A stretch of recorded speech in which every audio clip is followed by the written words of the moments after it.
Amada familia, bendiciones, shalom, shalom.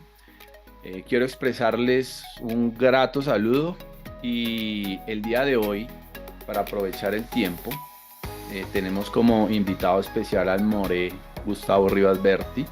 Él se encuentra en estos momentos en Argentina y desde allí, pues, gustosamente y en bendición para nosotros, pues nos va a hacer la enseñanza, nos va a entregar una enseñanza acerca de las leyes Carrud o lo que nosotros pudiéramos entender sobre la alimentación apta para los hijos del Eterno. Entonces, una vez más nos acompaña en nuestra comunidad Bet Shalom, More Gustavo Berti. Eh, pues ustedes ya saben que él con su instituto Berea, ¿verdad, More? Correcto, Entonces, correcto. está totalmente dispuesto a compartir con nosotros y le estamos esperando aquí en Colombia también. Y yo sé que va a haber oportunidad de encontrarnos aquí en Bogotá y no solamente conmigo, sino con la familia de Betsalón. More Gustavo, bienvenido y pues el micrófono es suyo, la audiencia es suya y muchas gracias por aceptar esta invitación. Bueno, shalom, bendiciones para todos. Para mí un honor estar nuevamente con ustedes y Pastor Carlos Zamboni, tu familia y toda la comunidad de Beth Shalom. Nos gozamos mucho porque podemos seguir avanzando en pro de nuestro crecimiento, ¿no? Tanto en lo personal como también nuestro desarrollo espiritual. Y para ello este tema es el tema de Kashrut. Cuando hablamos de Kashrut, quiero comenzar estableciendo que para el pueblo del Eterno, para efectos de Israel, para las personas que son observantes de los mandamientos, hay como tres pilares sobre la cual descansa la mayor observancia, o sea, donde se dan los mayores detalles, especificaciones en cuanto a la práctica y la manera como aplicar todo esto, ya que el objetivo no es simplemente adquirir un conocimiento y llenarnos nuestro intelecto, sino honrar la palabra del Eterno, como enseñan los sabios, con la puesta en práctica de ello, y de esta manera nuestro proceso de conversión se vaya dando de la mejor forma. Estos tres pilares sobre los cuales existe la mayor observancia son, primeramente, lo que conocemos como Tarah Mishpahá, que viene a ser la pureza familiar. Segundo, todo lo relacionado a Shabbat. Y tercero, Kashrut, que es el tema que vamos a tratar. No en vano, recuerdo que la primera oportunidad, el momento en que estuvimos compartiendo con ustedes, tocamos un pilar que era el de Shabbat. Ahora el Eterno nos permite compartir este segundo pilar que es Kashrut. Cuando hablamos de Kashrut estamos hablando de la alimentación. Para para el pueblo de Israel y lo que establece la Torá, la alimentación y el desarrollo espiritual van de la mano. Lo que nosotros tomamos para ingerir, para alimentarnos y no simplemente comer, como mucha gente puede hacerlo, es vital. O sea, la Torá nos establece que nuestro cuerpo fue creado con un propósito y que todo lo que vamos a ingerir tiene que cumplir con ello. De igual forma, todo lo que fue establecido fue dentro de estas prerrogativas. Entonces, de esta forma, la manera como nos alimentamos, como nos nutrimos, tiene una incidencia también en el ámbito espiritual. Ahora, ¿a qué llamamos kashrut? Se denomina kashrut el conjunto de leyes dietéticas. Todas las leyes y mandamientos en cuanto a nuestra dieta o régimen alimenticio y todos los alimentos que concuerdan con estas regulaciones se le llaman o se le denomina kasher.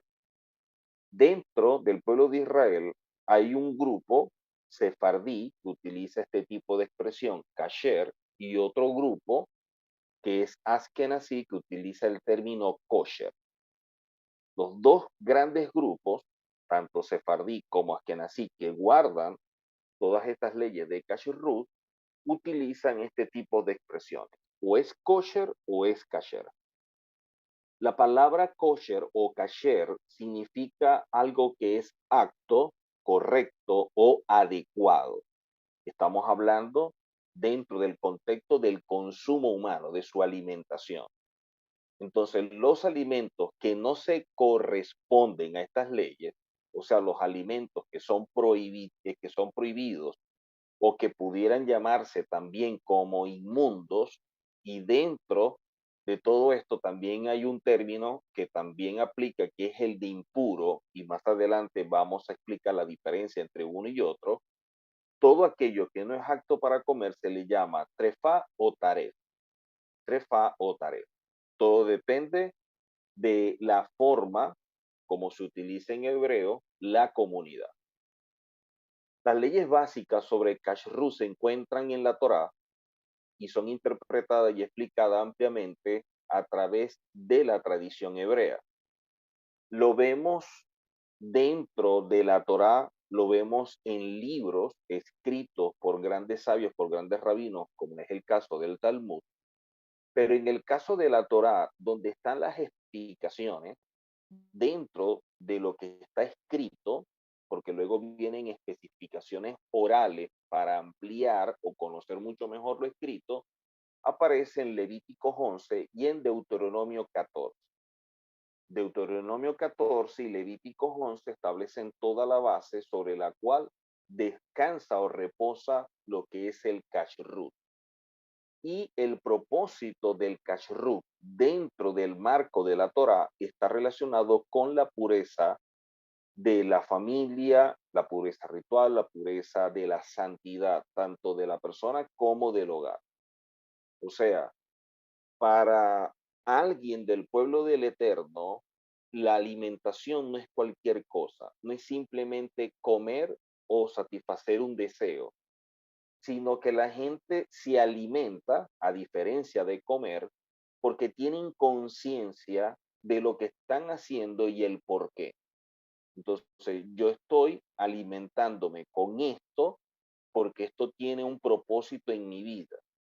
Y de esta manera están como que muy atentos, muy despiertos a todo lo que se va consumiendo dentro del hogar. Hay categorías de productos permitidos y que, por ejemplo, en muchos países, como el caso de Colombia, tienen la ventaja de que se pueden conseguir, y estos vienen con sellos en los productos donde usted puede ver la procedencia de ese producto y el rabinato que aprueba el consumo de ese producto. Y vamos a ver que tienen sellos donde estipula que han sido supervisados y que de esta manera pueden ingerirse. Entonces son sellos donde vemos que aparece una K o aparece una U, hay unos que dicen kosher. Entonces, cuando ya nosotros vemos en un producto en la etiqueta que tiene una U y tiene un círculo en el medio, una U o una K o dice kosher, ya sabemos que es algo que ha sido supervisado, revisado rabínicamente, y por lo tanto, toda esta supervisión garantiza que lo que se va a consumir es apropiado, es correcto, está en condiciones aptas para un ser humano. Hay términos cuando hablamos del kashrut que es importante familiarizarnos, y a lo mejor voy a utilizar algunos tecnicismos y que les ayude a que ustedes entiendan alguna cosa. Trataré de hacerlo lo más fácil posible para que usted lo pueda entender mejor, porque aquí hay envuelto muchas leyes, muchas reglas. Entonces yo voy a tomar las que considero que son más importantes o más relevantes, pero que también son fáciles para su entendimiento, para que usted la pueda comprender. Y de esta manera aprovecha al máximo la enseñanza sobre Kashrut. Por eso le voy a hablar de algunos términos que son los que encierra todo esto que conocemos como kashrut. Hay un término que es alajá. La alajá es un compendio para muchos de leyes o de reglas que exponen o explican la manera cómo procede o cómo camina un judío. La expresión alajá viene de la raíz alaj, que traduce como caminar. Entonces, cuando hablamos de la alajá, es la forma como se determina legalmente o jurídicamente el proceder de una persona. Mi manera de proceder está regulado por la alajá. Entonces, la alajá es la que determina mi comportamiento, mi conducta, cómo debe ser sustentado en principios y leyes que rigen mi vida. Hay otra expresión que es hechsher. Hechsher es el proceso por el cual un producto es establecido como kasher o como kosher. O sea, es el proceso de cacherización para que de esta manera se certifique que un producto ha pasado por estos controles y que de esta manera ha sido supervisado, evaluado y certificado para el consumo de todos aquellos que son observantes de la Torah. O sea, una persona muy observante de la Torah se fija en todos estos detalles. Y todo este proceso de supervisión, de evaluación, lo hace una autoridad que es un rabino, y la definición que se le da es de mashgiach, mashgiach, ¿ok? Es la forma como se conoce a alguien que es el que supervisa, evalúa, certifica todo esto, que evidentemente es judío y segundo, rabí. Son dos cosas que debe poseer como requisito para ser un mashgiach. Tiene que ser judío, de padre, madre judía, reconocido en Israel, pero también una autoridad rabínica, ¿ok? Este mashgiach es como una especie de inspector, es una persona que controla, verifica todo el proceso de producción y que se haya cumplido con todos los requisitos exigidos por el rabinato, apegado a lo que está en la Torah, ¿ok? Hay otra expresión que se llama Bishul Israel. Es un término halágico, recuerden la palabra alajá, que se utiliza para los productos que pasan por un proceso de cocción o de fritura, y similares en lo que la alajá obliga a que un judío encienda el sistema de cocción o fritado. O sea, para que una persona pueda consumir algún alimento que ha pasado por cocción o ha pasado por la fritura, ese producto, quien encendió el horno, quien estuvo pendiente y todo esto, tiene que ser judío, para que otro judío lo pueda consumir, para que otro judío lo pueda digerir. Si no, no lo va a aceptar, lo va a rechazar. Otra cosa que necesitamos tomar en consideración es cuando hablamos de kashrut, los alimentos están clasificados en categorías. Y hay tres categorías principales que son lo que conocemos como besarí. Besarí son los productos provenientes de la carne de animales, tanto de mamíferos como de aves. Entonces, todos estos productos, el término judío hebreo es besarí, que también es una expresión técnica. También están los productos lácteos, que la expresión dentro de su categoría es halabí. Y están los productos que son neutros, que se encuentran dentro de esta clasificación, por ejemplo, los huevos de las aves, la carne de pescado, y la manera como se le conoce dentro de la categoría es como parvé. Entonces tenemos alimentos en tres categorías. Una categoría, besarí, otra categoría, halabí, y otra categoría que es parvé. son 3 categorías que están contenidas dentro de lo que es el kashrut. Todos los alimentos que no entran en estas categorías de carne o lácteos se consideran parvé o neutro. Por ejemplo, hay peces que la Torah establece que deben tener aletas y escamas para poderlo nosotros comer, pero ese pez que es con aleta y escama es definido halágicamente como parvé, o sea, como neutro, ¿ok? Esto también incluye las frutas, vegetales, hortalizas, verduras y todos los alimentos derivados solos de esas fuentes, como los huevos de ave y también los huevos del mismo pez o del pescado y otros productos alimenticios no orgánicos. Esto es todo lo que define algo dentro de la categoría de parvé. Cuando hablamos de vegetales, hortalizas, verduras, frutas, a pesar de que no hay mucho halágicamente al momento de evaluar, sí se determina que deben estar en muy buenas condiciones. O sea, no debe tener que si gusanos, abolladuras, que están, bueno, en Venezuela lo llaman magullado, que está como aguado porque se ha ido ya la fruta madurando demasiado, a pesar de que esta fruta, estos vegetales, hortalizas y verduras no tienen muchas leyes, sin embargo, en esas condiciones ya son descartables. Si vemos una manzana o yo vendo manzanas, yo tengo que revisar que todas estén en óptimas condiciones. Si veo una que tiene un pequeño orificio o que por un lado está como podrida, muy madura o algo así, yo tengo que descartarla. Eso es lo que establece la halajá. Ahora, ¿por qué todo esto? Porque muchas veces cuando vamos a la escritura y vamos a ir ahora a Génesis para ir estableciendo las bases que establece o que la Torá determina al momento de nosotros tomar en consideración todo lo relacionado con el kashrut.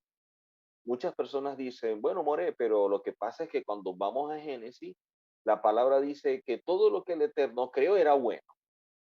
Y la gente asume que como todo lo creado es bueno, por lo tanto no es malo, yo lo puedo comer. Pero resulta de que no es así.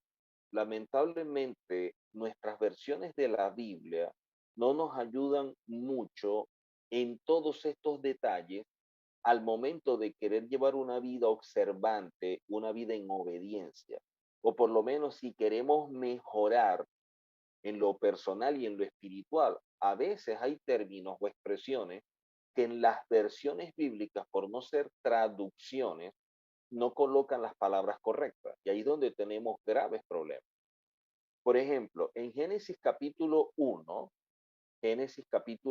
verso 20 al 21, Génesis capítulo 1, verso 20 al 21, la escritura dice, creó las aguas, seres vivientes, y se creó las aves, y vio que era bueno. Esta palabra bueno, dice, bueno, si él creó todos los seres vivientes y las aves y eran buenas, quiere decir que cualquiera de estos nosotros la podemos comer porque son buenas. Pero esta palabra buena en nuestra lengua, cuando vamos a original, aparece la expresión hebrea tov, y tov traduce como propósito. Entonces no es igual decir, bueno, esto es bueno, a decir, esto tiene un propósito. Porque cuando yo entiendo el propósito de aquello que yo tengo en mi mano, yo le voy a dar el uso debido, porque sé cuál es su propósito. Ahora, que eso que yo estoy tomando en mi mano para comer, yo lo vaya a definir como bueno, como malo, no me ayuda mucho para efectos de lo que establece la Torah. Para efectos de la Torah no me ayuda mucho. Porque dentro de nuestras culturas, cuando algo nos dicen que es bueno, para nosotros lo asociamos como permitido. Pero en la Torá, la palabra tov traduce como propósito, no como bueno. Entonces, si todo lo creado tiene un propósito, yo debo ver o conocer cuál es el propósito de cada cosa que fue creada para darle el uso debido, para poder definirlo correctamente, pero también al momento de llevarlo a la práctica, poderlo hacer de la mejor manera. De igual manera o de igual forma aparece en Génesis capítulo 1, pero más adelante el verso 24 y verso 24 y 25 del mismo capítulo 1 de Génesis dice, creó la tierra seres vivientes según su género y vio que era bueno. Y miren que a todo lo que el Eterno va creando, va estableciendo que era bueno, o sea que tenía un propósito. Si esto es así, nuestro deber es saber cuál es ese propósito. Ahora, pasa un evento que todos conocemos en los días de Noé y vemos allí que aparece en Génesis capítulo 7 algo que es diferente.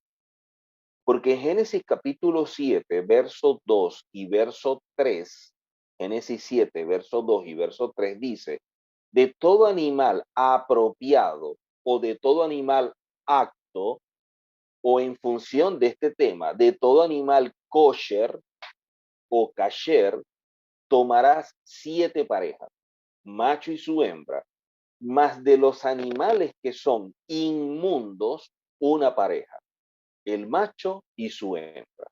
También de las aves de los cielos, 7 parejas, macho y hembra, para conservar viva la especie sobre la faz de la tierra.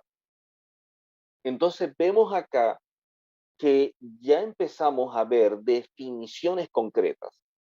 Empezamos a ver que todo fue creado con un propósito, pero dentro de ese propósito hay cosas que son apropiadas o aptas para el consumo y hay otras que son inmundas. Y esto que fue creado de manera apropiada o acto por el Eterno, y aquello que fue creado como inmundo también por el mismo Eterno, es más que evidente que la esencia y la naturaleza de ese animal no cambia. Porque esa esencia con la cual fue creada tiene un propósito. Casi la mayoría de los animales inmundos, y recuerdo yo una clase que estaba dando un rabino en relación a esto, específicamente los que están en el agua, hablábamos de los inmundos y veíamos que todos los inmundos que están en el agua son los que se encargan de crear un ecosistema que sea favorable para los peces que son aptos para el consumo. O sea, todos los inmundos son los encargados de hacer mantenimiento en el mar, en el río. Y de esta manera, los peces que si son aptos para comer, van a tener las mejores condiciones de vida, porque estos animales inmundos son los que se encargan de mantener ese ecosistema en pureza. Quiere decir que mientras más puro y en mejores condiciones esté el ambiente donde estos peces estén, al momento de consumir será mucho mejor porque podremos absorber todos los nutrientes que tienen ellos. En el caso del pescado, bueno, omega 3, omega 6, omega 9 y todo, el hierro y todo lo que él posee. Pero ¿qué sucede? Lamentablemente el ser humano no ha tomado esto en consideración y empieza a comerse los animales inmundos. Cuando el ser humano empieza a comerse el animal inmundo, está causando un impacto ambiental que es muy severo, porque entonces las condiciones óptimas del ambiente donde deben estar estos peces o las aves o los mamíferos, lamentablemente se está totalmente contaminando. Entonces, mientras más animales inmundos nos comamos, los animales apropiados se van a ver en condiciones que son desfavorables.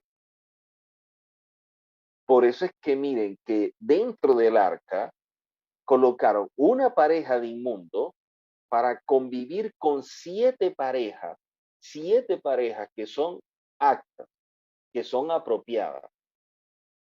7 correctas con una que es inmunda. O sea, este que es inmundo tiene la capacidad de poder comer y crear las condiciones para que 7 apropiadas puedan vivir en las mejores condiciones. Ahora, si empezamos a comernos lo inmundo, lamentablemente no estamos ayudando en nada. Y eso es lo que está pasando. Y como las personas comen por un asunto de deseo o de gusto y no por conciencia o por inteligencia, porque diga, bueno, estos son los carbohidratos, estas son las proteínas, estos son los vegetales, y yo voy a comer de esta forma, y así mi cuerpo se va a nutrir, y de esta manera puedo mantenerme sano. No, la gente come por gusto, por deseo. Por eso nosotros vemos en las avenidas, pancartas, vallas, donde todo lo que hay es lo que nosotros definimos como comida chatarra. Y eso es lo que a la gente le gusta. Usted no va a ver vallas enormes con un jugo verde hecho de pronto de apio, de pepino y de manzana verde. A la gente de pronto no le llama la atención a eso. O una buena ensalada, o una ensalada de fruta, cosas así. Eso mucha gente no le llama la atención. Pero otras cosas que son dañinas sí. O como dijo alguien por allí, todo lo que mata al hombre es lo más sabroso. Todo lo que nos destruye es lo que más queremos comer. Por eso es que nosotros vemos en la escritura gente que tenía longevidad, personas que tenían 80, 90, 100 años y como podían trasladarse de un lugar a otro en aquellas condiciones tan precarias y podían hacerlo, como muchos de ellos decían, con 80, 90 años todavía tengo fuerzas para ir a luchar, para ir a batallar. Actualmente nosotros vemos niños ya con problemas de diabetes y con situaciones y cuadros de salud que no son los mejores. Y en la medida que va pasando el tiempo, si no prestamos atención a esto, las condiciones van a ser mucho más desfavorables, van a ser peores. La escritura en Levíticos capítulo 11, verso 2 al 4, Levíticos 11, verso 2 al 4, dice la escritura: Hablad a los hijos de Israel y decidles, estos son los animales que comeréis de entre todos los animales que hay sobre la tierra. Está hablando de los que están en la tierra. Ya sabemos que los que están en el mar tienen que ser con aletas y escamas. Si tiene aletas y tiene escamas, usted se lo puede comer tranquilamente. Así el pez sea feo o lo que sea, pero usted se lo puede comer. Dice que de entre todos los animales, todo lo que tiene pezuña hendida y que ruñe. Si es un animal rumiante y tiene la pezuña hendida, se puede comer. Pero si no es rumiante o no tiene la pezuña hendida, no se puede comer. O sea, puede ser un animal rumiante, pero que no tenga la pezuña hundida. No se come. Puede ser que tenga la pezuña hendida, pero no es rumiante, tampoco se come. Tiene que poseer los dos requisitos, pezuña hendida y rumiante, para que se pueda consumir. Todo Levíticos 11, usted lo puede leer con calma, y aparecen todas las cosas que nosotros podemos comer. Allá aparecen todos los animales, ¿ok? Para que usted luego quise solamente especificar o aclarar allí, porque define muy bien cuáles son los animales sobre la tierra que se pueden comer, sus requisitos, que en este caso sería los rumiantes y los que tienen pezuña hendida. De Barín 14, verso 3 al 6. Barín 14, verso 3 al 6 dice: Nada abominable comerás.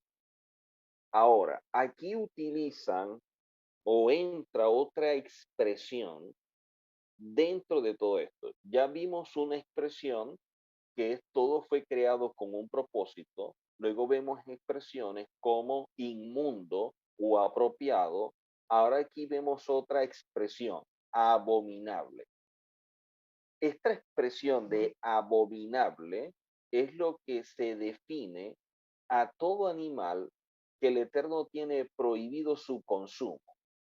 O sea, es un animal que fue creado para otras cosas, pero no para alimentar al ser humano.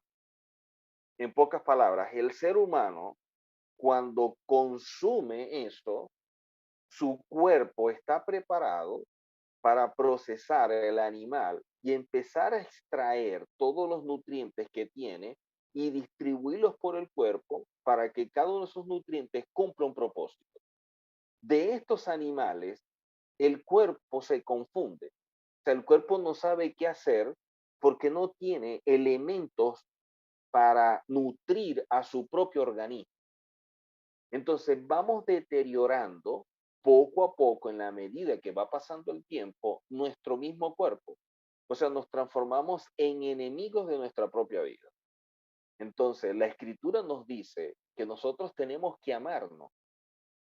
Y si yo me amo, yo voy a hacer lo posible por comer o por alimentarme de la mejor manera para tener salud, para tener vigor, para estar en las mejores condiciones posibles.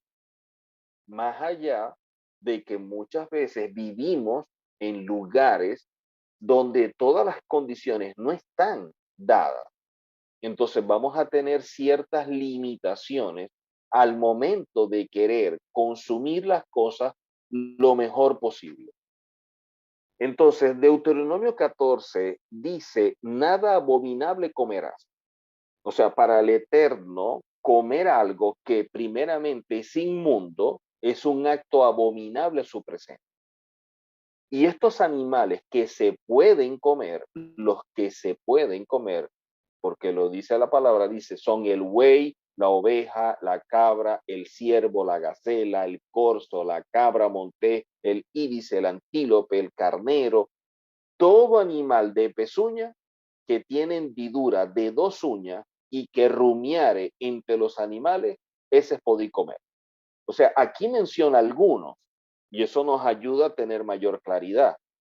Pero luego establece, recuerden, hendidura de 2 uñas o las uñas hendidas, pero también rumiante, para que dentro de esa clasificación entren unos que no aparecen especificados aquí en Deuteronomio 14. Por lo tanto, de esta forma es el consumo de estos animales. Ahora, miren que no podemos comer ciertos animales que, por ejemplo, pueden ser rumiantes, pero no tienen la pezuña hendida. Por ejemplo, el camello, la liebre, el conejo. Hay muchas personas que dicen, bueno, pero si es que el conejo tan bonito, es lo que come son hojitas, ¿qué daño puede hacer comerse un conejito? Bueno, la Torah lo prohíbe. Y si yo quiero saber para qué fueron creadas las cosas, debo ir al creador. O sea, el creador es el que me va a decir a mí cuáles son los animales que están en las mejores condiciones para mi consumo. Yo no puedo saber más que el creador, porque él fue el que los hizo. Y si los hizo, como dice la misma palabra, con un propósito, debería caminar en función de ese propósito, porque es para mi bien. Entonces, a pesar de que hay animales que aparentemente se ven bien como que sanos, para efectos nuestros no se deben consumir. Por ejemplo, hay unos que tienen pezuña hendida, pero no son rumiantes. Por ejemplo, el cerdo, cochino, chancho, marrano, como lo llaman en cada país. Este animal no es rumiante, pero tiene la pezuña hendida. Y recuerden que debe tener las dos características. Y este animal tiene cosas bien particulares porque una de las cosas que llama poderosamente la atención es que el cerdo, el cochino, el marrano, la gente se come todo lo que tiene ese animal. O sea, no se pierde como que nada. Y hay en épocas como en diciembre donde el consumo se multiplica. Entonces la gente quiere ese jamón en la reunión familiar y una serie de cosas sin darse cuenta de lo que está comiendo. Para que más o menos tengamos una idea, vamos a hacer una pausa y al regreso entonces seguimos con la enseñanza.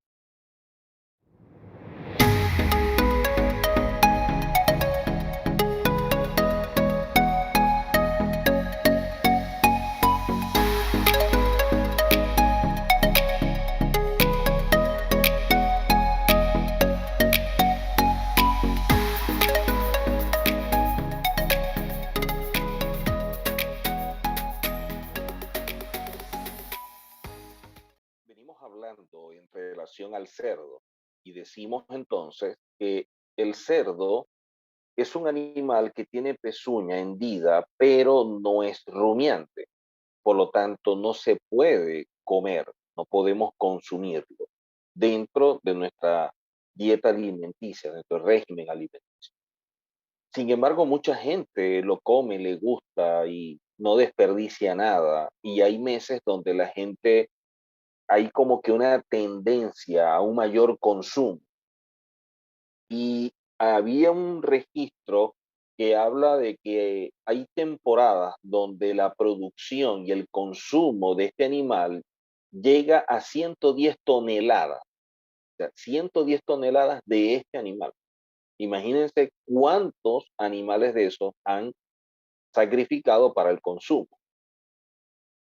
Y el consumo que comprende a nivel de carne, del 100%, el del cerdo ocupa el 36%. O sea, el consumo de cerdo, de marrano, de cochino, de cerdo, de chancho, el 36% del consumo total de la carne. Ahora, mucha gente pensará, oye, pero ¿cuál es el problema en que nosotros podamos comer cerdo o no, si la palabra no lo prohíbe? Bueno, ya vemos que la palabra sí lo prohíbe. Y hay una cita que vamos a leer posteriormente donde lo especifica y lo dice de forma muy clara.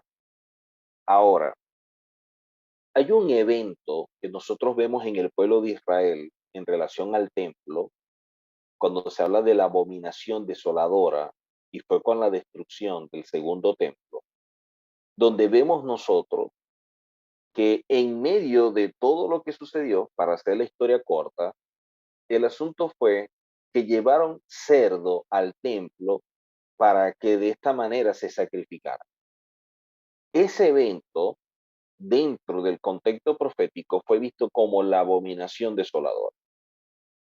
Ahora, vamos a nuestra vida. Es entendido de que nuestro ser, todos nosotros, somos como el templo donde habita esa chispa divina del Eterno. Nosotros todos fuimos creados a imagen y semejanza del Eterno, por lo tanto tenemos una chispa del Eterno en nosotros.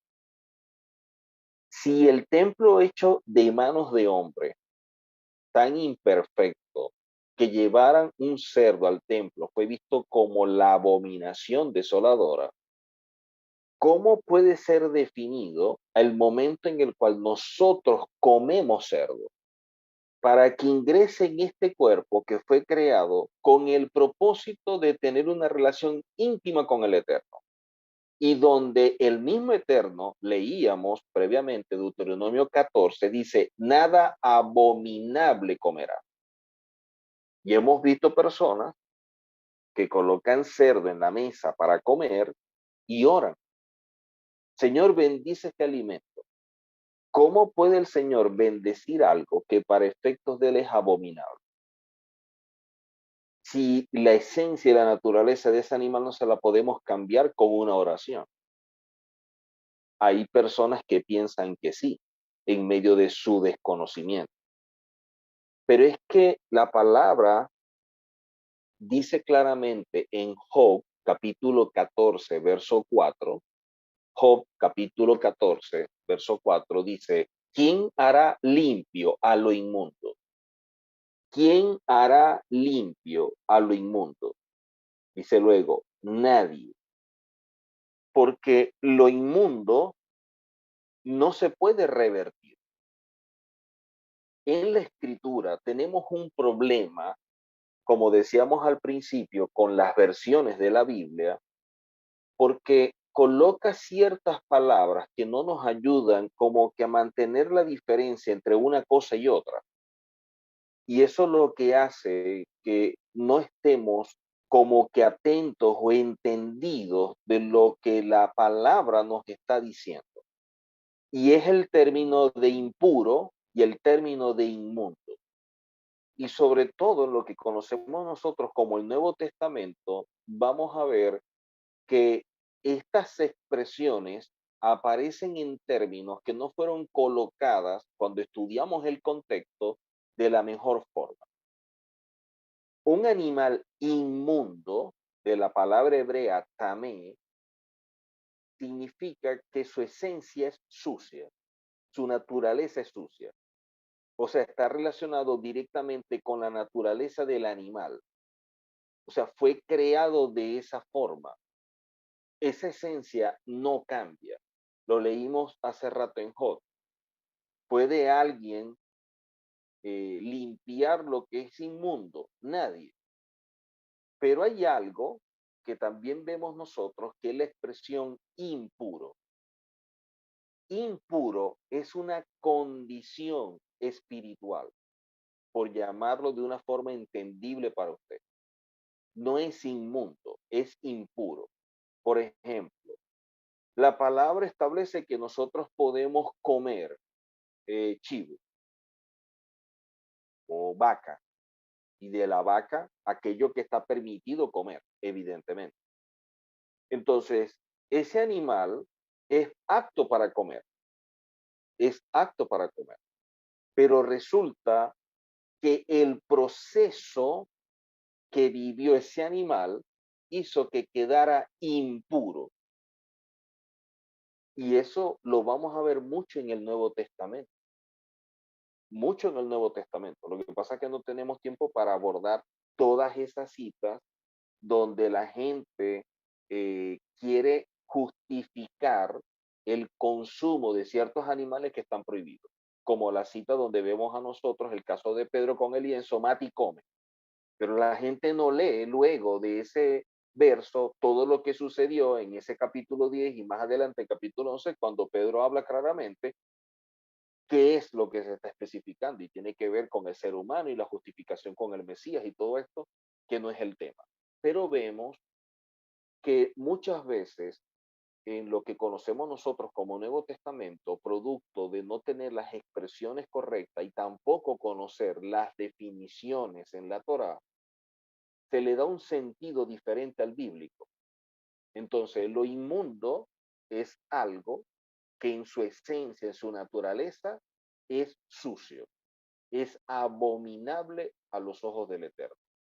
Lo impuro es un animal que por ciertas condiciones que pueden ser inclusive hasta rituales, no permite o no se permite que ese animal se pueda comer. Por ejemplo, veamos un caso. En la escritura hay un caso donde vemos nosotros que la gente estaba comprando, por ejemplo, res, la vaca. Pero ¿qué sucede? Todas las vacas que se estaban vendiendo en esa ciudad, en ese momento habían unas celebraciones donde todos esos animales eran consagrados a deidades paganas. ¿Ok? Yo era dueño de una carnicería, compraba 10 reses y como yo era alguien que idolatraba a ese o rendía culto a esos ídolos y era parte de todo este ritual, de todo este culto, yo esos animales los consagraba, los presentaba delante del ídolo y los ofrecía para que me fuera bien, para tener beneficios de él, para tener éxito, X o Y. El asunto es que la gente ritualmente presentaba estos animales. ese animal es apto para comer, pero por lo realizado en este culto que envuelve la idolatría y todo el animal es considerado impuro, pero el animal no es inmundo. Entonces, ¿qué dice Pablo? Usted compre compre el animal que es apto para el consumo y lléveselo para su casa. Y con la oración, usted cambia lo que ritualmente hizo que se estableciera como impuro. Con la oración usted puede revertirlo y hacerlo puro. A eso se refiere Pablo. Pero no que la persona vaya, compre cerdo y se ponga a orar y que el cerdo ahora sí es comestible. No, porque la esencia y la naturaleza animal no cambia. Pero que un animal sea impuro y pase a ser puro, sí cambia. Y Pablo dice que a través de la oración. Entonces, esto es importante tomarlo en consideración porque lamentablemente, eh, al no entender estos animales o no entender los términos de impuro o de inmundo, hace que la gente empiece a comer o a consumir cosas que están prohibidas y que la misma escritura dice que son abominables. Otra cosa importante es que en Génesis capítulo 9, verso 4, la escritura nos dice, pero carne con su vida, que es su sangre, no comeréis. Pero carne con su vida, que es su sangre, no comeréis. Por lo tanto, la Torá prohíbe el consumo de sangre. Hay personas que compran, no sé cómo se llamará en otros países, pero morcilla, chinchurria y cosas de esas que son como unos chorizos y tienen sangre. Y hay personas que lo compran y lo comen. No se puede comer. Así como hay gente que le gusta comer hígado y cosas así, todas estas cosas la Torá las prohíbe. Todo lo que tiene que ver con las vísceras y cosas así no se come, está prohibido. En Hechos 15 se presenta el caso de que establecerle a todos los gentiles que se están convirtiendo y están siendo parte de estas comunidades judías que creen que Yahushua es el Mesías, evidentemente, hay que hacer con ellos. O sea, ¿qué pedirles que observen, que guarden como mandamiento, mientras que están en ese proceso de formación? Y así hice poco a poco depurando de su antigua vida para asumir la nueva. En Hechos 15 llegan a la conclusión de no comer ni de ahogado ni sangre, porque la escritura lo dice. Y como eso tiene una conexión con la parte espiritual, no se debe comer sangre. Por eso, cuando se va a comer carne, se pasa por un proceso que uno lo llama cacherización, que es extraer la sangre de la carne, toda la sangre. Y luego, entonces, la persona la puede preparar, condimentar para el consumo. ¿Ok? Ahora, miren que la palabra en Zacarías capítulo 9, verso 7, Zacarías capítulo 9, verso 7, dice la escritura, y esto es una profecía para estos tiempos. Dice la escritura, quitaré la sangre de su boca y sus abominaciones de entre sus dientes. O sea, el Eterno, en la medida en que el pueblo va despertando, que el pueblo va teniendo conciencia, va estudiando y quiere llevar una vida delante del Eterno recta, apropiada, porque quiere ser esa imagen del Eterno y quiere emularlo en todo para tener un comportamiento, una conducta que hable de ello como verdaderos hijos. Todas estas personas que están en este proceso de crecimiento, de desarrollo y que están despertando estas grandes verdades, cuando ven esta profecía se dan cuenta por qué el Eterno ha venido tratando en todas las áreas, incluyendo una sumamente importante y que a veces no se le presta atención, como lo es la alimentación, porque la alimentación tiene una conexión con lo espiritual. ¿Cómo tener una buena relación con el Eterno cuando lo que como es abominable? ¿Cómo puedo tener un cuerpo sano cuando como cosas que son inmundas? Entonces, me siento mal, me enfermo de algo y empiezo a orar al Eterno para que me sane. Hermanos, yo quiero que oren para que me sane. Declaremos Isaías 53, tu enfermedad puede ser el resultado de estar comiendo cosas que son inmundas. Entonces, lo que estás viviendo es la consecuencia de un acto de rebeldía. Y muchas personas de pronto no lo ven así, no le prestan atención, no le dan la importancia o relevancia que tiene. Porque me gusta comer lo que sea, porque como basado en mi deseo para satisfacer un alma no procesada, una mente no renovada, guiada por el viejo hombre, y no como un verdadero hijo del Eterno. Entonces, mire que el Eterno a través del profeta dice, quitaré, o sea, el mismo Eterno dice, quitaré la sangre de su boca y sus abominaciones de entre sus dientes. Impresionante cómo el Eterno dice que va a quitar la sangre de la boca y la abominación de los dientes.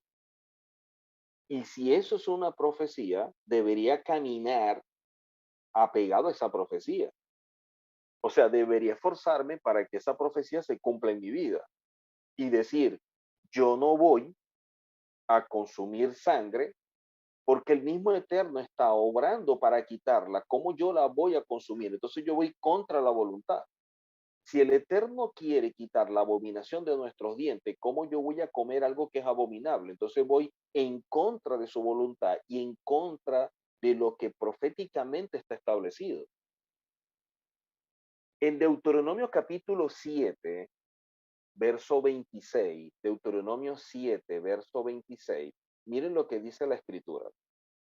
Y no traerás cosa abominable a tu casa, para que no seas anatema. Ahora vemos otra expresión, anatema. No traigas cosa abominable a tu casa. Personas van a la carnicería, compran cerdo y todas estas cosas y después las llevan para su casa. Eso es abominable. Dice la escritura que no debemos llevar estas cosas abominables a la casa. ¿Por qué? Porque dice, si tú las llevas, eres visto como anatema. Por eso dice, no la lleves para que no seas anatema. Anatema traduce como maldito. Y miren lo que dice luego, del todo lo vas a aborrecer y la abominarás porque es anatema. Entonces, la acción de llevar algo a la casa que es abominable es considerado como anatema. Y lo que demanda el Eterno es que de estos animales inmundos nos apartemos, dice, para nosotros debe ser algo aborrecible, algo abominable, este tipo de animal. Entonces, ¿cómo ver bendición en medio de ciertas cosas que hacemos por desconocimiento? Como dice la palabra, el pueblo perece por falta de conocimiento. Lo dice tanto en Oseas como en Isaías. El pueblo fue llevado cautivo por falta de conocimiento. Entonces, el desconocimiento nos destruye por completo. Necesitamos empezar a alimentarnos y no simplemente comer. Tener conciencia cuando me siento a la mesa que en verdad aquello que yo voy a ingerir sea con el propósito por el cual fue establecido por el Eterno, para el momento de orar y bendecir al Eterno por los alimentos delante de su presencia, sea bien visto, y no que en mi casa haya abominación y que mis actos son vistos como anatema. Por eso el Eterno Por eso el Eterno en Ezequiel 44:23, Ezequiel 44:23, el Eterno a través del profeta dice lo siguiente: enseñarán a mi pueblo a hacer diferencia entre lo santo y lo profano, y les enseñarán a discernir entre lo limpio y lo no limpio. Ahora aquí establece que cuando nosotros no entendemos esto, nos falta discernimiento. Por un lado nos falta conocimiento, pero por otro lado también nos falta discernimiento. Porque dice, les vas a enseñar a discernir entre lo limpio y lo no limpio. Entonces nos falta discernir. ¿Cómo podemos orar y establecer una relación con el Eterno cuando dentro de nosotros hay cosas que hemos comido que son abominables? Le di gracias al Eterno que cuando uno empieza a estudiar todo esto, el impacto que le genera a uno genera mucho temor al cielo, pero también amor propio. Amor propio, porque si yo no me cuido, ¿quién me va a cuidar? Si yo no me amo a mí mismo, entonces voy a actuar con impiedad contra mí al momento de comer o de consumir todo esto que causa daño y que es abominable y que el Eterno pide que nos apartemos de él y que tengamos discernimiento para separar las cosas. Ahora, en Isaías capítulo 65, Isaías capítulo 65, verso 3 y 4, Isaías 65, verso 3 y 4, dice la escritura: pueblo que en mi rostro me provoca de continuo a ira, un pueblo que provoca al Eterno a ira, sacrificando en huertos, quemando incienso sobre ladrillos, que se quedan en los sepulcros y en lugares escondidos pasan la noche. Miren lo que dice ahora: que comen carne de cerdo y en sus ollas hay caldo de cosas inmundas. Comen carne de cerdo y en las ollas hay cosas inmundas. Los que hacen esto, los que comen esto, dice la palabra, que el Eterno dice, en mi rostro me provoca de continuo la ira. ¿Cómo yo voy a comer algo que la palabra me dice que eso me provoca ira el Eterno? Y puedo ser tan audaz de querer orar para bendecir los alimentos. O sea, ¿hasta dónde llega la mentalidad de alguien que ignora todas estas cosas y para aquellos que de pronto la han aprendido se quedó simplemente en conocimiento, pero letra muerta porque no lo aplica? Isaías 66, Isaías 66, verso 16 y 17. Isaías 66, verso 16 y 17. Dice la escritura: porque Adonai juzgará con fuego y con su espada a todo hombre, y los muertos de Adonai serán multiplicados. Miren lo que dice ahora: los que se santifican y los que se purifican en los huertos, uno tras otro, los que comen carne de cerdo y abominación y ratón, serán cortados, serán talados, dice Adonai. Los que comen cerdo, los que comen ratón, los que comen abominación, serán cortados. Vemos acá en dos citas establecidas por el profeta donde se prohíbe de forma muy clara el comer cerdo. Comer cerdo. Y todavía hay personas que lamentablemente,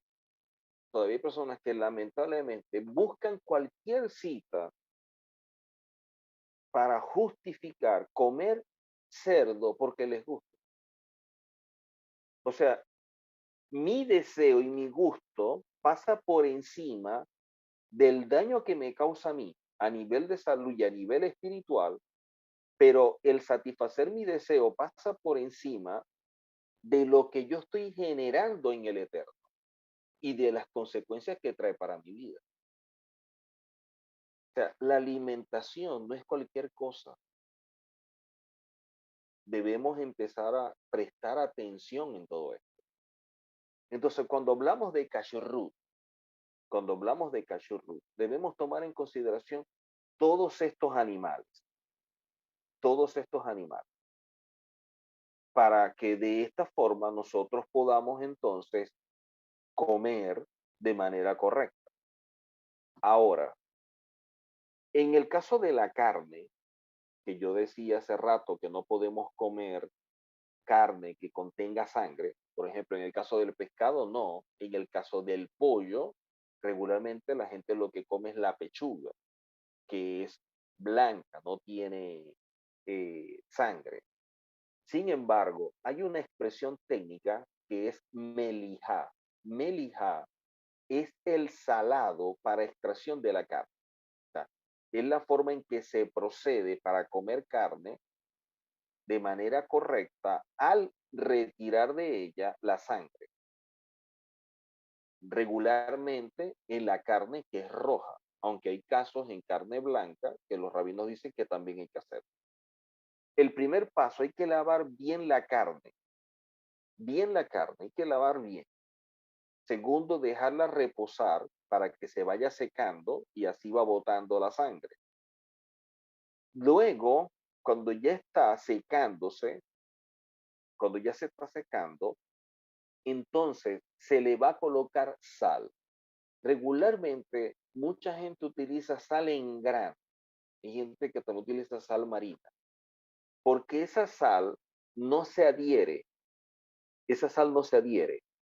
Y eso lo que hace es que el proceso de sacar la sangre de la carne se dé mucho más rápido.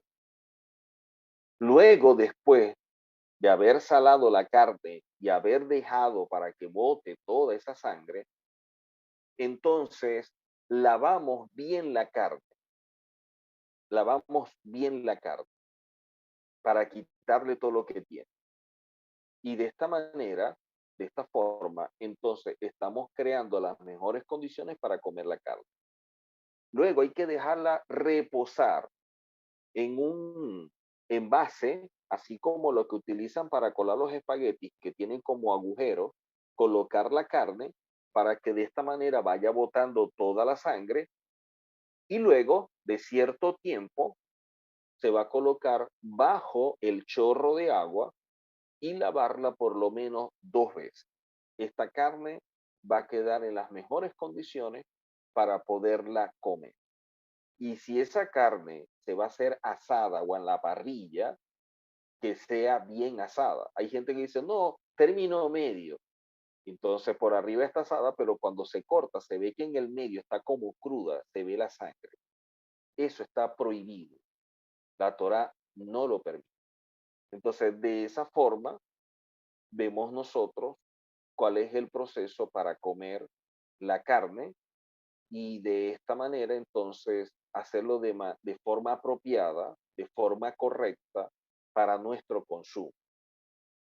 Hay muchas cosas cuando hablamos de kashrut que tiene que ver con la halajá, que tiene que ver con elementos dentro de la Torá o inclusive dentro del judaísmo que por asunto de tiempo no podemos cubrir, no podemos enseñar, pero he querido establecer las bases, los pilares y las citas bíblicas y ciertos términos para que usted tenga ya herramientas que le permitan comenzar un proceso de alimentación correcta, un proceso, como lo enseñan los rabinos, de pureza, de empezar a comer lo que el Eterno establece, ingerir de forma correcta los alimentos y de esta manera nutrir nuestro cuerpo y evitar muchas enfermedades que son como consecuencia de una mala alimentación.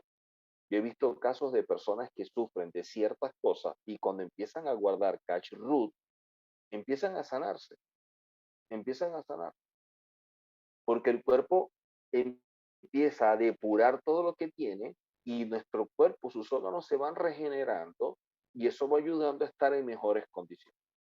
Así que yo espero que con esta clase por lo menos establecer las bases para que todos podamos tener una mejor alimentación y podamos tener calidad de vida. Bueno, muy bien, gracias, More. Gracias por estas enseñanzas y esta participación aquí en nuestra clase de estudios o temas selectos para nosotros y la elegimos como las leyes Cartwright. Hay mucho que continuar aprendiendo, sí, acerca de la alimentación, como tú bien lo has dicho. Sin embargo, nos quedan unos minuticos y yo quiero dejarlo a micrófono abierto para nuestros hermanos de la comunidad si desean hacer alguna pregunta o si tienen alguna duda en cuanto a lo que escuchamos el día de hoy. Entonces, puede levantar la mano, puede realizarla, encienda su cámara o envíe la pregunta por aquí, por el interno. Amén.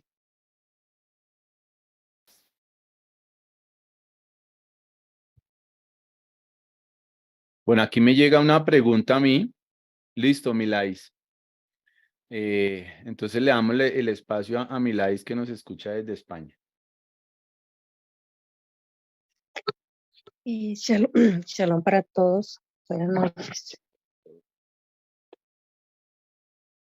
Gracias, pastores, por este tiempo.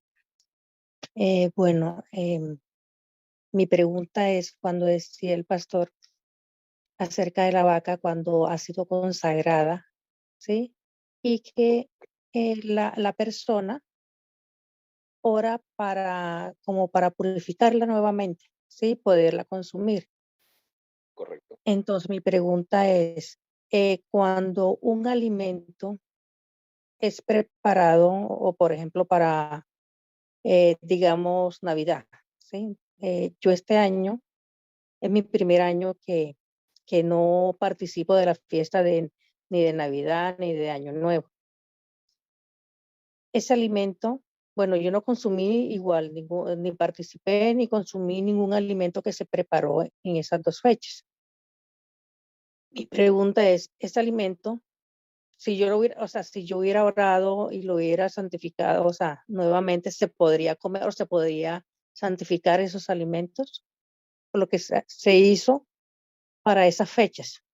Esa es mi pregunta. Entiendo la pregunta. Nosotros lo primero que debemos tomar en consideración es que si ese alimento fue preparado, saber con qué se preparó, con qué se preparó.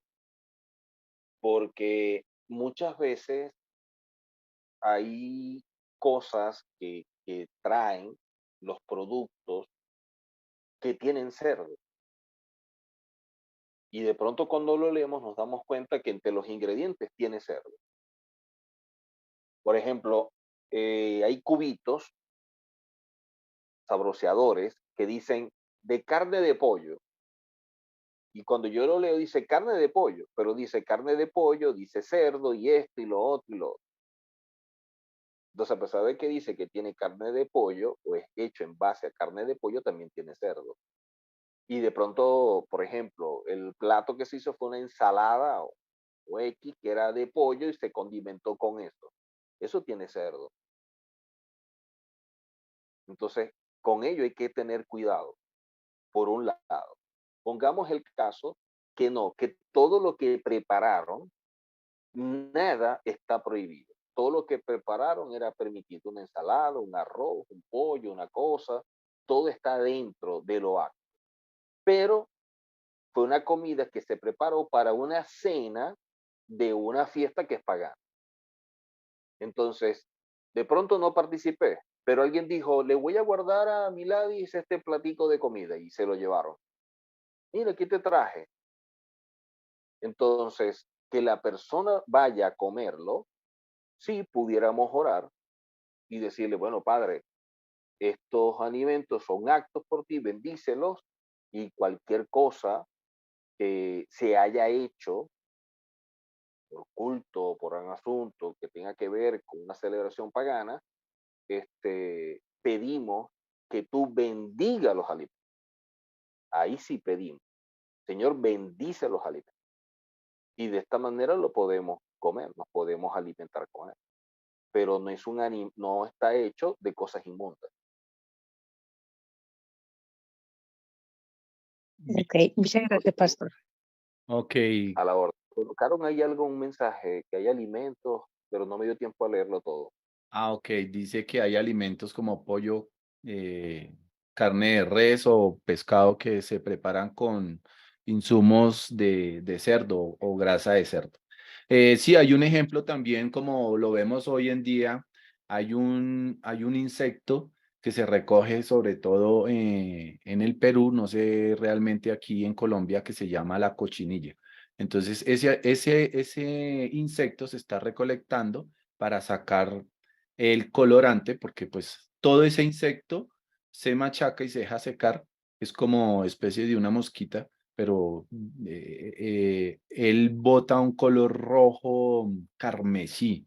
Entonces, en algunos productos, como se está utilizando hoy mucho, entonces dice eh, co- eh, cochinilla, ¿sí?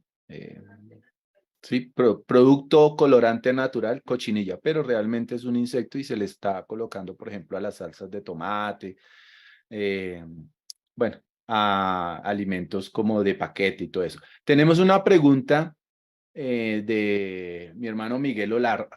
Sigue, mi hermano Miguel. Muchas gracias, Carlos, y gracias, Amoret. Dios les bendiga.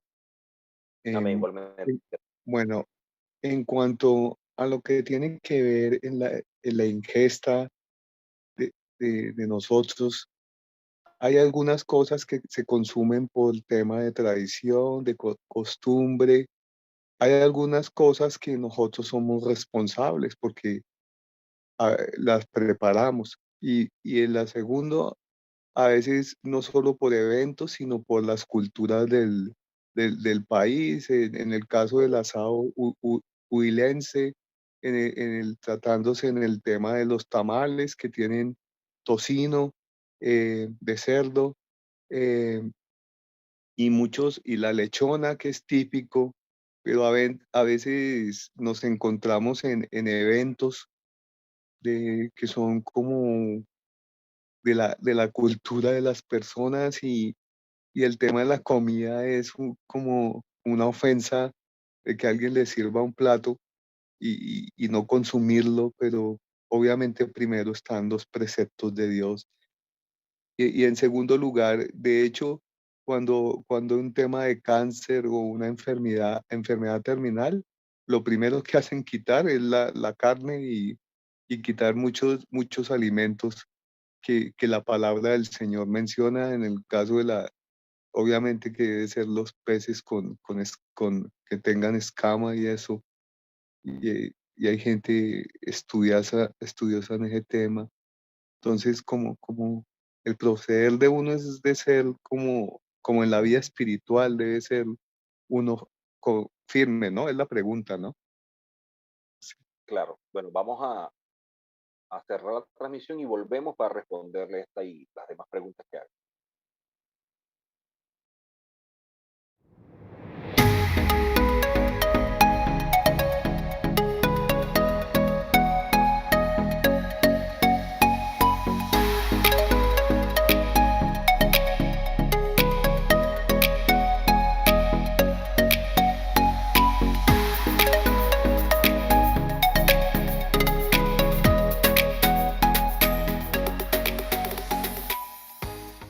Ok.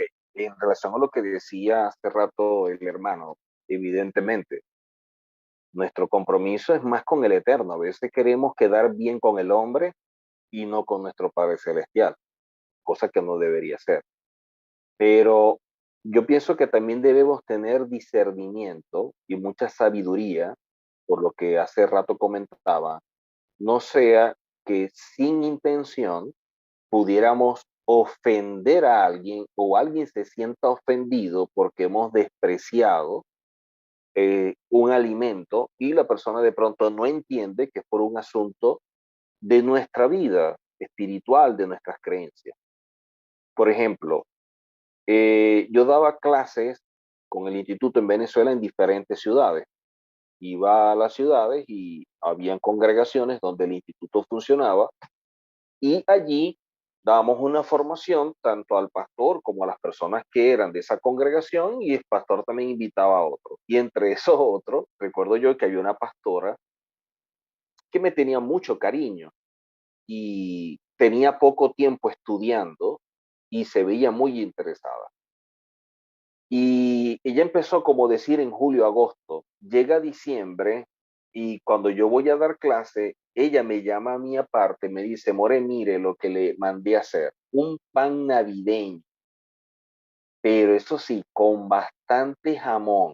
El pan navideño tiene jamón, tiene que aceitunitas, que pasitas y una serie de cosas que se prepara y es típico en los platos navideños en Venezuela. Yo no sé en otros países si eso se dará, pero en Venezuela es muy típico. Y la gente lo coloca con una yaca, una ensalada de pollo y una serie de cosas. Y veo que me dice, yo le hablé con la persona de panadería para que se lo hiciera, pero bien bueno, que no le faltara nada. Y en verdad, cuando veo el pan inmenso, pan largo, grande, por dentro relleno. Y yo simplemente le dije a la hermana, hermana, y yo le digo a la hermana, hermana, huele rico, qué bueno, gracias, todo esto. Y me llevó el pan. Ella se quedó contenta porque me entrega el pan y verme en mi cara que yo lo recibo. Yo me lo llevo, cuando yo me lo llevo, que llego a mi casa, los que tengo yo como vecinos, ellos no guardan nada de esto. Entonces, no puedo botar la comida porque la Torah lo condena, pero sí puedo regalarla y eso es un acto de sedacá. O sea, eso es un mandamiento, es un acto, visto como un acto de justicia, al darle a un necesitado o a alguien comida o alimento, que la persona lo pueda ayudar, sí es una misma. Entonces, de pronto, lo que yo no como, otro sí lo come. Entonces, yo esto no desprecié a la hermana, no le hice, no la ofendí ni nada por el estilo, porque yo me llevé mi pan, pero lo regalé. Y le dije a la persona, mire, este pan navideño, que no sé qué, te lo entrego, ¿qué tal? Ay, gracias, vecino, todo esto. Y la persona se comió su pan espectacular. Yo no. El asunto es que pasan unos meses y a mí me toca dar clase de kashrut. Y cuando yo doy clase de kashrut, empiezo a citar todo esto y otras cosas más. Y yo veía a la pastora y la pastora miraba para el suelo. La pastora andaba como que queriendo que la tierra se la tragara. Cuando termina la clase, ella se me acerca y me dice, More, yo recuerdo en diciembre que yo con aquella emoción que le traje ese pan lleno de jamón y tantas cosas, y mire lo que dice la Torá, perdóneme. Y yo digo, hermana, mire, hay pecados que la gente comete que son de forma consciente, o sea, un acto de rebeldía. Hay pecados que la persona comete como parte de un proceso de depuración y en medio de una debilidad, uy, lo hizo. Bueno, se para y sigue adelante. Y hay pecados que son el resultado del desconocimiento. Usted no sabía esto, usted no tenía este conocimiento ni nada por el estilo. O sea, su intención fue buena. El problema es que la falta de formación hizo que una buena intención no cumpliera con todo lo que estaba establecido. Entonces, sí, pero More, usted me lo recibió. Yo le digo, sí, y le expliqué esto que les estoy explicando a ustedes. Bueno, porque yo no podía hacerle a usted un desaire, porque está mal en la Torá eso está prohibido. Entonces yo lo recibo con mucho gusto porque yo sé que hay gente necesitada que pasa hambre, que eso sí se lo pueden comer, pero yo no.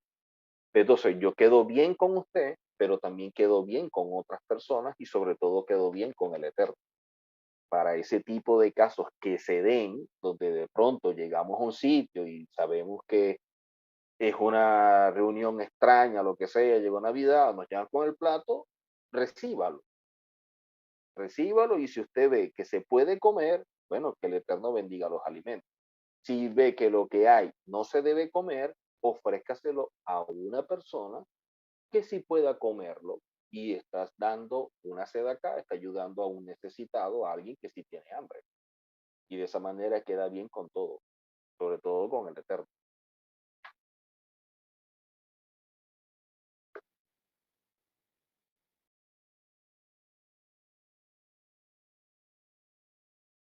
Ah, ok, gracias, More Rivas. ¿Alguna otra pregunta, consideración, dudas? Por aquí yo tenía una. De acuerdo a lo que tú nos explicabas ahora, More, en cuanto a las vísceras del animal apto para el consumo, ¿se puede consumir? No, porque las vísceras no se consumen. Ok. Cuando nosotros vamos a una carnicería, no compramos vísceras. Hay gente que sí las compra porque le gusta. Hay gente que dice, yo voy a preparar un hígado encebollado, pero es que el hígado no se puede comer, porque el hígado está prohibido. El hígado es un órgano purificador y está lleno de toxinas y una serie de cosas. Y lo que más tiene es sangre. ¿Cómo tú cacherizas el hígado? Es imposible. Y así como el hígado, el corazón, hay, por lo menos en el pollo, hay gente que le gusta las mollejitas, lo que llaman las mollejas. Y la gente las cocina con, con coco y cosas de estas, por lo menos en Venezuela lo hacen, y le echan un arroz y lo revuelven y que eso queda súper espectacular, pero nosotros no lo podemos comer. Yo recuerdo un caso de una persona que dijo, no, more, usted se puede comer eso porque yo sé dónde lo compro y ahí no, a eso no le echan cerdo, pero cuando veo los pedacitos de tocineta, o sea, la persona como que cree que la tocineta no es parte del cerdo, como que cree que las tocinetas salen de dónde. Entonces, son cosas que suceden. Y hay sitios que la forma de condimentar es con cerdo. Entonces hay que cuidarse mucho. Por ejemplo, la gelatina,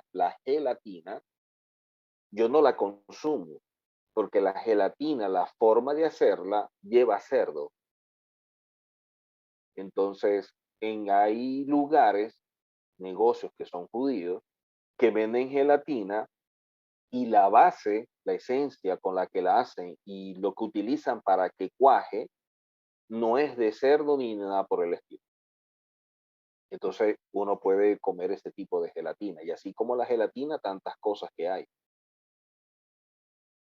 Gracias, More. Amada familia, ¿alguna otra pregunta?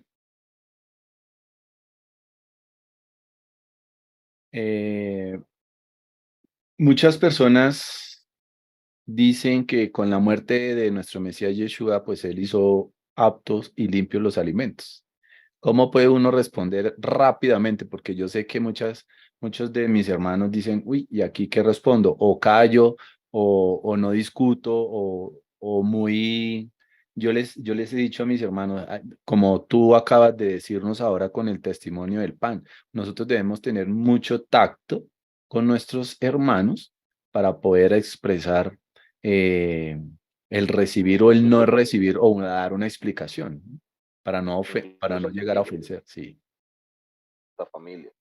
Mira, hay personas que no están interesados en la verdad. Están interesados en tener la razón. La verdad no les importa, solamente tener la razón.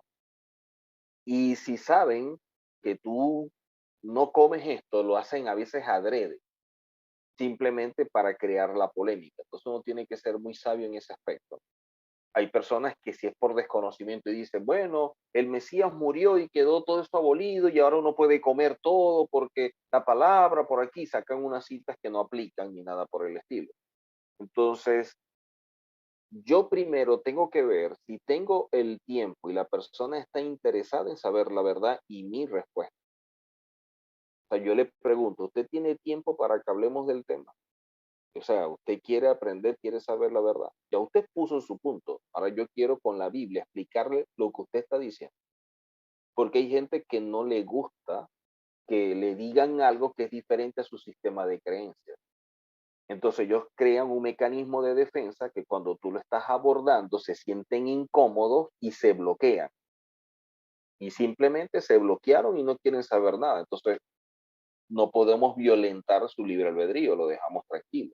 Hay personas que dicen, mire, yo estoy interesado, o preguntan, porque hay personas que me preguntan, more, mire, pero si la palabra establece eso, yo le digo, ajá, dónde dice en la escritura que cuando el Mesías murió, ahora podemos comer lo inmundo? O sea, yo quiero tener citas bíblicas.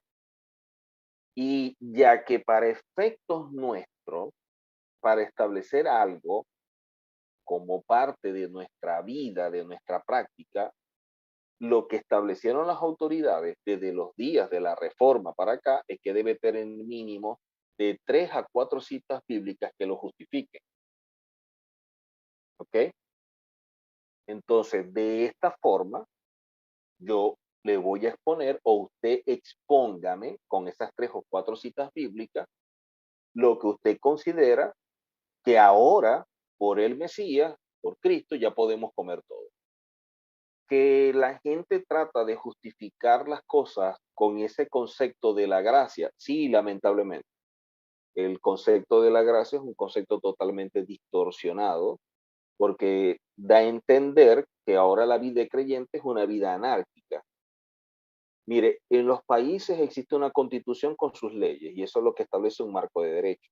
Y eso es lo que nos establece a nosotros deberes y derechos. Si quitamos la constitución, ¿cómo nosotros podemos vivir? Dentro de una comunidad también lo hay. En un edificio, el condominio establece reglas. En las mismas casas hay reglas. ¿Cómo pensar que cuando viene el Mesías viene a instaurar ahora un sistema que es anárquico?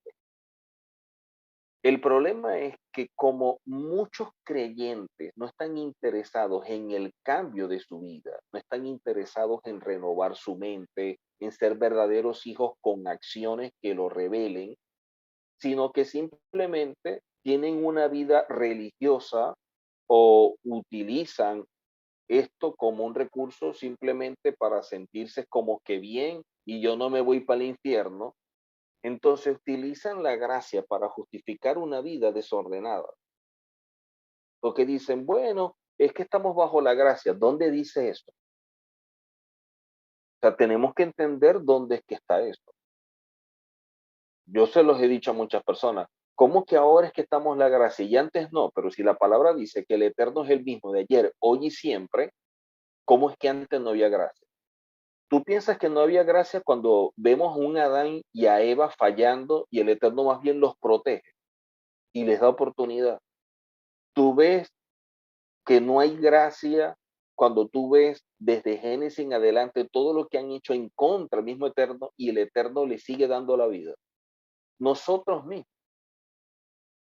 podemos hacer cosas violentando la Torah y el Eterno nos está viendo y nos dice, ah, bueno, ya hiciste esto, te quito el aliento de vida. No, la palabra lo mismo lo dice en los días de Noé. Noé halló gracias delante de la presencia del Eterno. Siempre vemos la gracia porque es parte de la esencia del Eterno.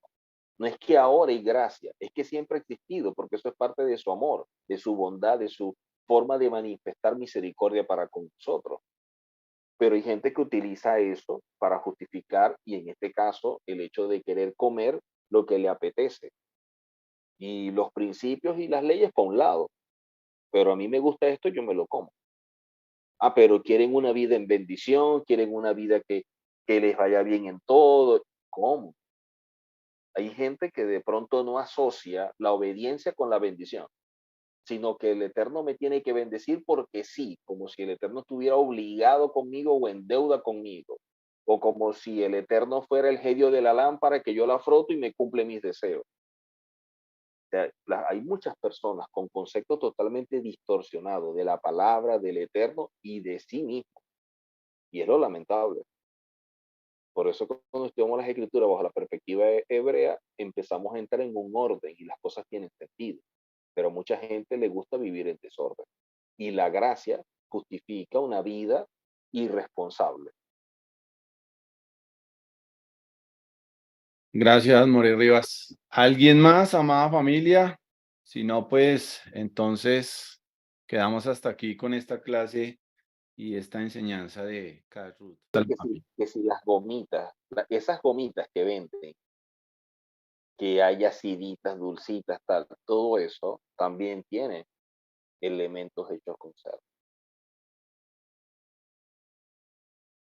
Porque lo colocaron por ahí que si era cierto o no, sí, Ok. lamentablemente. Sí, exacto. Ok. Sí, fui yo. Ah, hola Isabelita. Isabelita tenía ya pues esto, una pregunta. Listo, Isabelita. Ya quedaste con la duda resuelta, ¿cierto? Ok. Bien, amada familia, entonces les deseamos una feliz noche.